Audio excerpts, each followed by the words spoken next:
keputusan mantan suami Sarwendah untuk melaporkan akun media sosial yang diduga menyebarkan fitnah mengenai keluarganya mendapat dokumen penuh dari sang putra sulung, Betran Petol.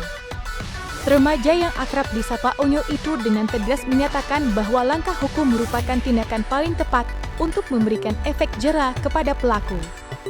Onyo mengungkapkan bahwa sejak awal dirinya sudah sepakat agar masalah ini segera diserahkan kepada pihak berwajib. Menurutnya, membiarkan pelaku tanpa konsekuensi hanya akan membuat mereka merasa benar dan terus mengulangi perbuatannya. Ya udah diproses kan, jadi aku juga kemarin udah bilang udah langsung diproses aja. Orang kayak gitu kalau didiemin terus nggak bakalan berubah juga kan. Jadi mendingan kalau urusan adik-adik aku nggak terima juga, jadi langsung diproses aja langsung. Iya karena kan emang udah tindakan ayahnya juga kayak gitu kan, jadi aku langsung bilang udahlah kalau gitu-gitu langsung dituntasin aja udah gitu. Karena udah diproses. Kemarin gimana prosesnya? Udah laporan sih. Laporan. Iya, udah diterima laporannya. Udah laporannya. Ya bagus lah. Karena kan kalau nggak hujat kayak gitu tuh nggak akan selesai kan. Apalagi kan adik-adik kenanya. Saking kesalnya, Onyo mengungkapkan bahwa kesabarannya benar-benar habis ketika mengetahui sasaran hujatan tersebut adalah kedua adiknya, Thalia dan Fania. Sebagai seorang kakak, ia merasa bertanggung jawab untuk melindungi adik-adiknya dan tidak bisa tinggal diam melihat orang-orang yang ia sayangi disakiti. Bahkan, penyanyi berusia 20 tahun itu sempat mencoba menghubungi langsung pihak yang diduga sebagai pelaku. Namun, pesan yang ia kirimkan tidak pernah mendapat balasan.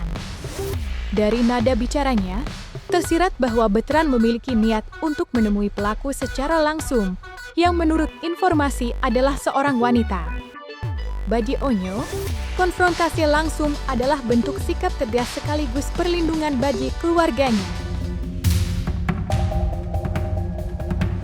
Pastinya nggak terima, karena kan emang itu kan kenanya ke adik aku kan. Jadi kalau untuk kayak gitu, karena kan udah terlalu too much banget kan. Kemarin udah terlalu keterlaluan, ngatainnya itu hampir kemana-mana juga gitu. Jadi aku juga nggak pernah ketemu orang ini sih, jadi aku bilang, maksudnya, jadi aku pas aku DM nggak dibalas, terus aku langsung DM ke orangnya juga nggak dibalas. Udah pokoknya ayah, aku serahin semua itu sama ayah aja. Berarti sempat menghubungi DM lewat DM Aku ya? lewat DM kemarin gitu. Apa nih? Ya kesal banget lah, kemarin aku sampai nggak jadi bola sama nggak jadi masuk kampus kan.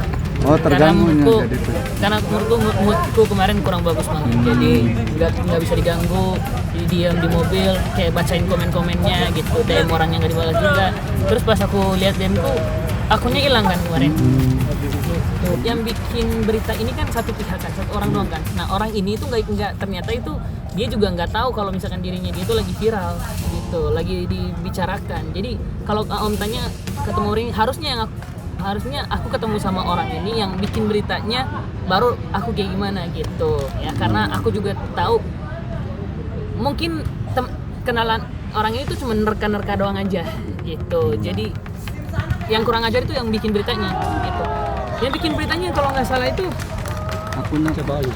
Ibu-ibu deh, dia juga punya anak pasti kan gitu. Tapi nggak tahu ya, karena aku juga belum ketemunya. Aku sih pengennya pas sudah dapat, aku juga pengen ketemu langsung gitu. Aku pengen ketemu langsung, mau ngomong juga permasalahannya apa, apakah kita ada bikin ibu sakit hati atau salah ucap buat ibu. Tak terbayang betapa geramnya Betran ketika mengetahui kedua adiknya menjadi korban perundungan. Rasa marah bercampur kecewa membuatnya sulit menahan emosi. Baginya, perlakuan seperti itu tidak hanya menyakiti hati adik-adiknya, tetapi juga melukai harga dirinya sebagai seorang kakak yang selalu berusaha melindungi keluarga. Betran mengaku, ia harus berpikir 2 kali sebelum memaafkan pelaku. Bukan karena ia tidak mengenal kata maaf, tetapi karena luka yang ditimbulkan begitu dalam. Kalau minta maaf, mungkin aku juga nggak tahu ya, karena permasalahannya kan kenanya ke adik aku sendiri kan. Jadi yang dihujat adik aku juga, yang diomongin adik aku juga kayak gitu. Kalau minta maaf, kalau aku juga punya ibu sih, jadi aku juga nggak tegaan orangnya. Kalau lihat seorang ibu kayak gitu, cuman aku nggak habis pikir aja seorang ibu bisa ngomong kayak gitu, karena dia seorang ibu juga. yang nggak punya hati aja. Tapi nggak tahu sih pas ketemu langsung, aku nggak tahu kayak gimana. Maksudnya baru kepergian dia juga, dia masih capek juga gitu. Cobaan datang bertubi-tubi untuk dia sama ayah juga. Jadi menurutku untuk permasalahan kayak gitu udah nggak perlu lama-lama lagi.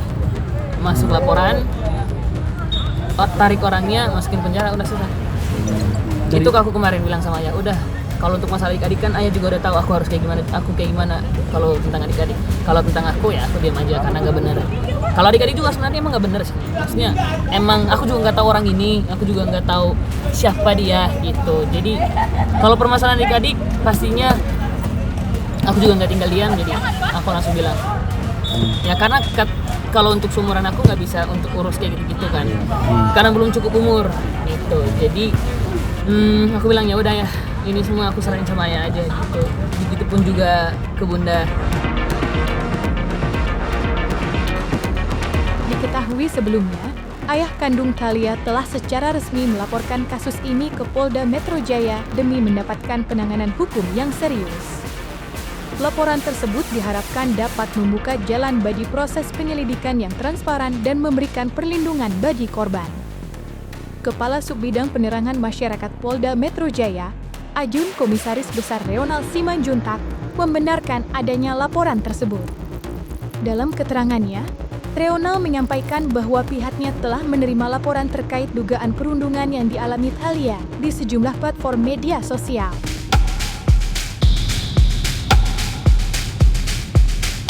Pada tanggal 30 Juli 2025, pelapor menemukan adanya unggahan yang bersifat menghina dan mencemarkan nama baik terhadap korban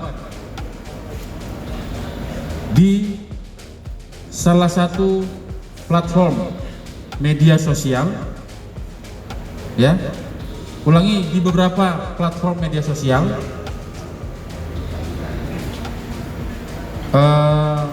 Untuk media sosial dengan inisial T, akun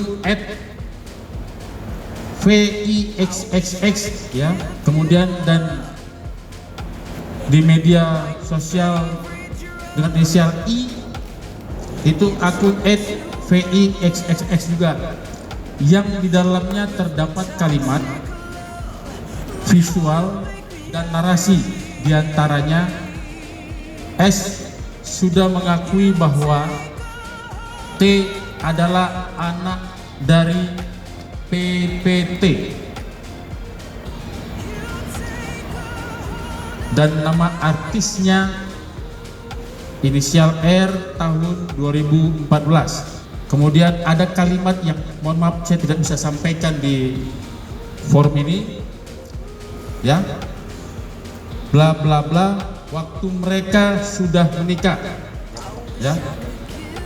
R sering meninggali S kata PPT, dan atas kejadian tersebut korban merasa dicemarkan nama baiknya, dan selanjutnya pelapor datang ke SPKT Polda Metro Jaya untuk membuat laporan polisi untuk ditindaklanjuti secara hukum yang berlaku, dan saat ini sedang ditangani oleh Polda Metro Jaya dalam tahap penyelidikan, yang mana yang menangani adalah Direktorat Cyber Polda Metro Jaya. Nanti perkembangan dari penanganan atau hasil penyelidikan akan disampaikan lebih lanjut kepada seluruh rekan media.